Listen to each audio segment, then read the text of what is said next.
guys, welcome back to the Vita Boys. Today we are talking about why the PS Vita just quite frankly isn't selling like it should and why no one wants to pick it up. It's a great system, but there has to be something wrong with it, so we're listing the top 5 reasons we can think of that the system just isn't selling like it's supposed to. So coming in at number 5, Sony just doesn't understand who they want to market the system towards.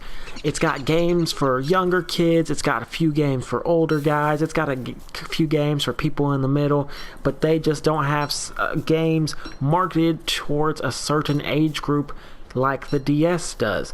The DS markets towards a younger audience and a middle-aged teenager kind of audience, whereas Sony is just all over the place. They haven't really figured out how they want to market this. Well, they don't even market it at all, to be quite frank, but where they want to market the Vita towards.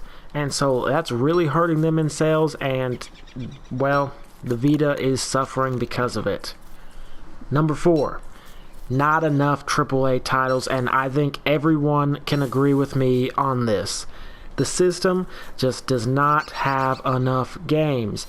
Everybody knows it's got indies, and we love our indies, but it should be a compliment towards the AAA games, don't you think?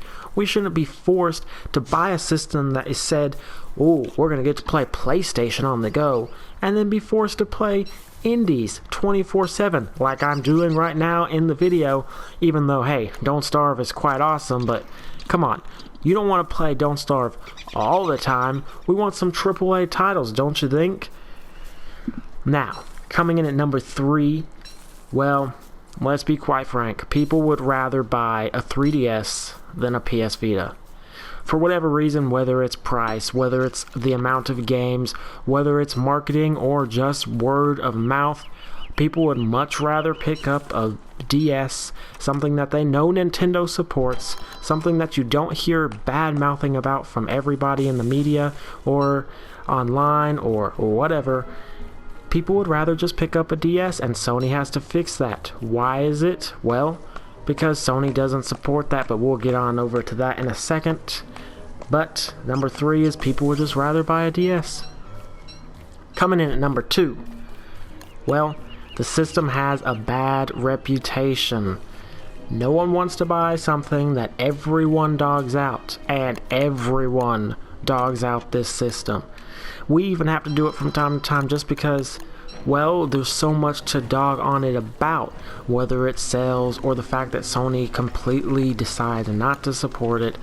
We kind of just have to dog it out, and unfortunately, it gets a lot more heat from people that aren't even fans of the system, and it makes people not want to buy it, and that's probably one of the biggest reasons. But coming in at number 1, the biggest reason that the system does not sell like it should is quite frankly a total lack of support from Sony. Sony probably gave up on this system about a year into its life cycle.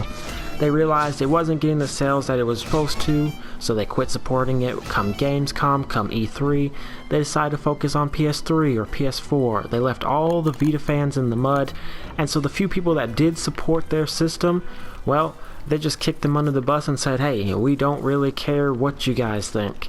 And so the total lack of support from Sony means we don't get first-party titles and we don't get third-party titles. We're stuck with indies once again. And quite frankly, if this keeps going on like that, the system's dead. There's nothing else you can do. But I guess only time will tell.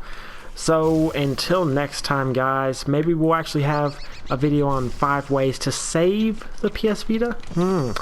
That'd probably be a good thing to do. But until then, make sure to hit that subscribe button, because guess what? As always, we are having the PlayStation Vita game giveaway. I think last week or last month was Soul Sacrifice. So hit that subscribe button.